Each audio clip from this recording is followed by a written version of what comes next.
שם? גיל עד 200. בוא שב. ספר לי למה אתה פה. אני רוצה להשתחרר. רוצה להשתחרר. מאוד שפוי.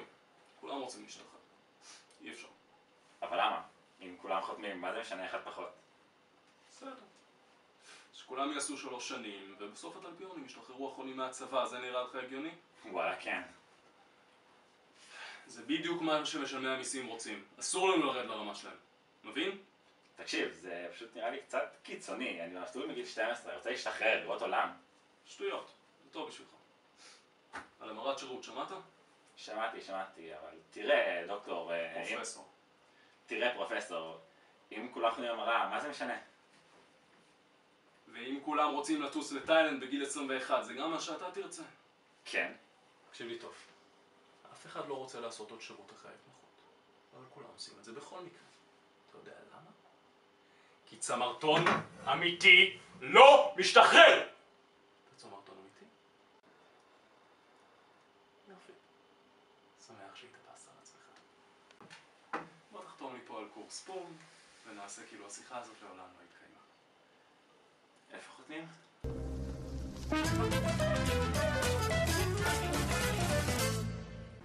והיה בטרם שושלת קרייס, איש מפקד היה במקרפר, ושמו מם היהודי. ותהי אסתר אומנת דודנו, והנערה חושבת לעשות תואר, והביאה ציונים אחושלוקי. אסתר, נכון שחשבת לעשות תואר? ונכון שהאיראנים רוצים להשמיד אותנו? תלוי את מי שואלים. אז ככה, את הולכת ללמוד רפואה, דוחה את השירות שלך לנצח, והופ, משתחררת בגיל 30? כאילו, תמיד רציתי לעשות שירות משמעותי, אבל זה לא עושה אותי קצת, אתה יודע, קצינה. איך זה קצינה? אתה שולח אותי לבה"ד 1, כן, אני אעשה קצת מעגלי נחשוש.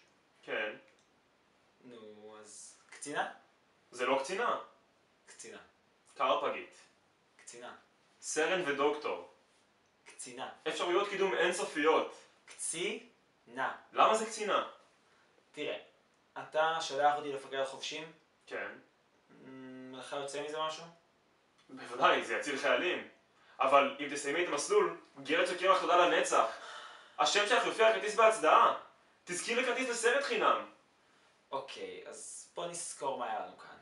7 שנים של לימודים, לעולם לא היו לי בנים זכרים, אבל לפחות אני יכולה לראות סרטים בחינם. הלימודים עלינו, כספי מילואים ימנו לך טיסות לנצח, ואת יכולה לשחק אותה כאילו את סטודנטית תכונה מרפוש. זה כולל רב-קו? רק בקליניות. ומה עם כביסה? לא מדברים.